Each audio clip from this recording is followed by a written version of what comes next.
I'll do $1 million. Um, I'm not sure if it's a rule or not, but I think I've heard it, the 80-10-10 rule, where you save 80, you invest 10, and then you leisurely spend the other 10.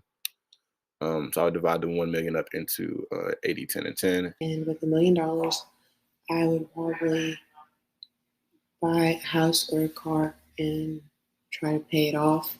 If I had $1 million, I'd spend half of it and I'd invest the rest of it. If I had $1 million, I'm gonna be honest, I would definitely take about 75% of that money, so 750,000.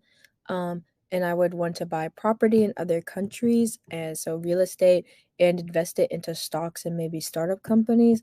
And then the $250,000 that's left, I will want to spend on myself and my family. So vacation, clothes, experiences, things like that. Whenever my parents want, cars, new parts of the house. Something I would do with $1 million is save it probably and go on like a shopping spree.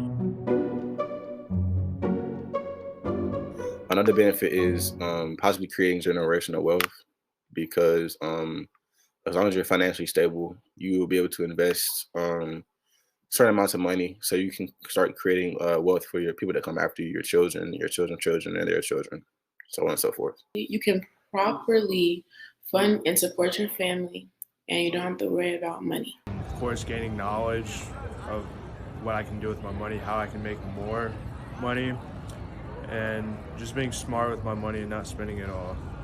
Another benefit to being financially stable is that you can start assuring stability for your children and start, accumulating wealth and doing things like saving money so that your children have money, and then so that you'll have money in the future when you retire.